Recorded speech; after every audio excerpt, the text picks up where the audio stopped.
Camryn Manheim.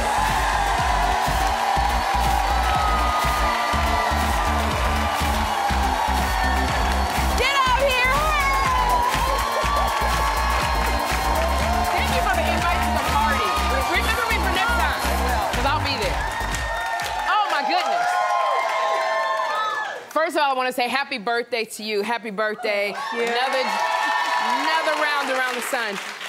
And I want to thank you for the invite to me to come to your game party. I was so bummed that I missed it. How was it? It was fantastic. I'm a big gamer. I love games. Yes. I love competitive games, and I like to win. Yes, same here. Unfortunately, I did not win at my game party last Saturday night. Oh, you didn't win? No. Oh, my gosh. I'm never speaking to Jane Krakowski again. Oh, Jane Krakowski won the game? Yes. So next time you have one, please invite me, because I'm competitive. I love games. Okay, great. Okay, That's I a will deal. be there. You got it. You're coming to my next one. Thank you. Now, I know you, I love Jane Krakowski because we've worked together, and I know you have fun with her. I didn't know that you met her when you were a bartender. Yeah, I was a bartender on Broadway. You know when you go to see a Broadway show, Lion King, whatever you see, somebody's serving you drinks. Yes. That was me. Oh, really? And I was the bartender when Jane Krakowski was doing Starlight Express back in like 1993. Oh, wow. She'll probably be mad I just said that. But she was the star of it, and I was a bartender. I'm like, she just shines from within. Oh, my gosh. And we ended up becoming friends because we were both on David Kelly shows across the street from each other, Ally McBeal in The Practice. Yes. And then we went traveling together to Europe, and we've been pals ever since. Oh, that is so cool when you come together like that. Yeah, it's not just like a entertainment famous person friendship. We've been friends for a long time. Friends. And even before all of the wonderful things that have happened. I love that, and I know what's really wonderful, and I have to say I love him so much. Your son Milo, who is an actor, he missed out on your birthday party because he's busy. This is Milo. This is the best personality. Your son is the best. He is now shooting a movie in New Zealand, so he couldn't come to your party. I know, he couldn't be at my party, but in lieu of being at my party, he kissed me on the Jumbotron at the Knicks game in Madison Square Garden. I mean, what more could a mother want than professed love from their 22-year-old kid? He kisses you? Well, not often, but that was...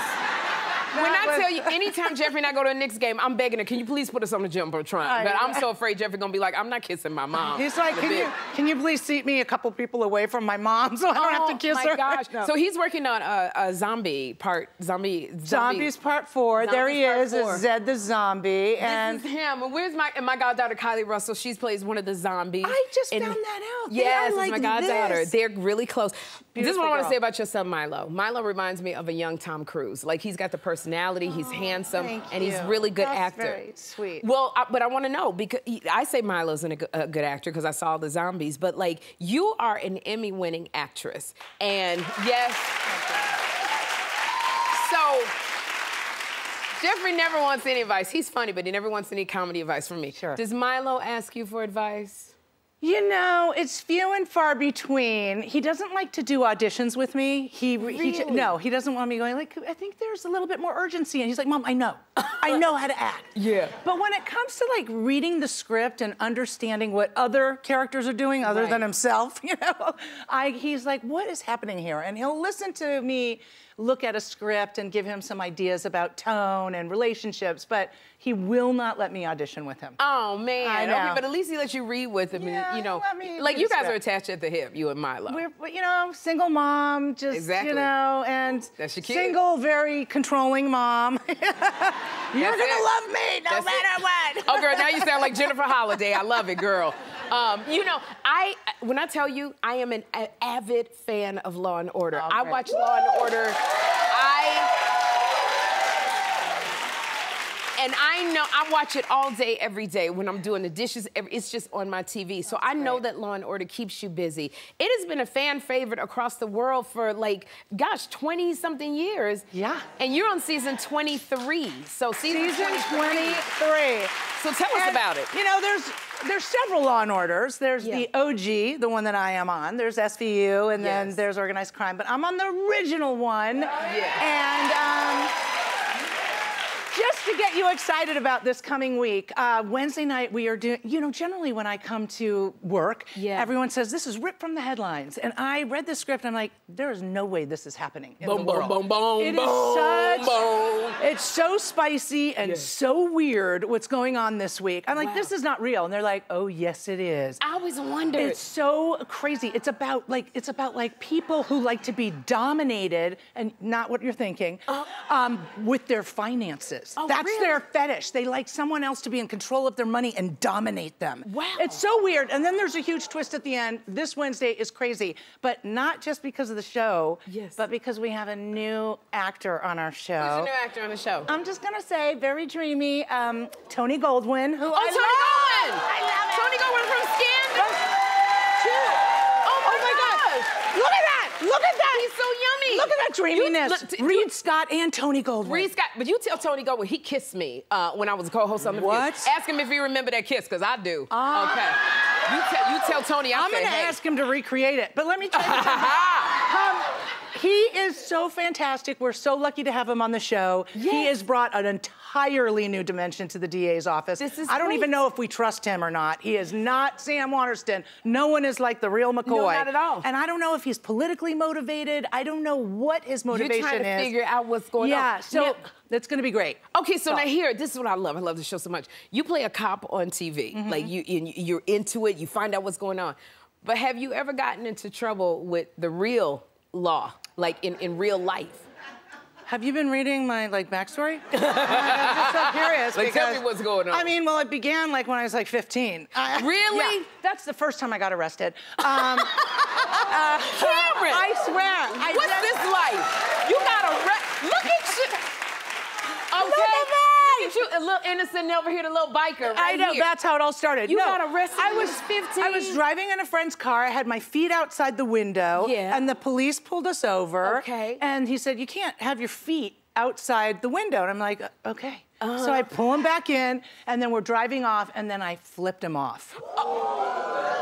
You did that, Camryn? What happened? What did you do? It's bad parenting. I flipped him off, and he pulled us over, and he arrested me. And then, and I spent 7 or 8 hours in the county jail, and then I had to go in front of a judge. I go in front of a judge with my parents. The judge gives me a fine, and my parents, who are professors, said, that doesn't make any sense. You know who's gonna pay this fine? We are. Why don't you give her a punishment that will actually be a consequence for what she did? Like cleaning the county jails for 2 months. My parents suggested it, and the judge agreed.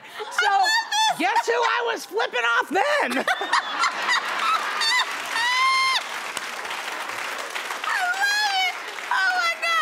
Your parents, I love them. They were like, we gotta pay that money. We need her to the consequences. I mean, and then I've been arrested several times since, and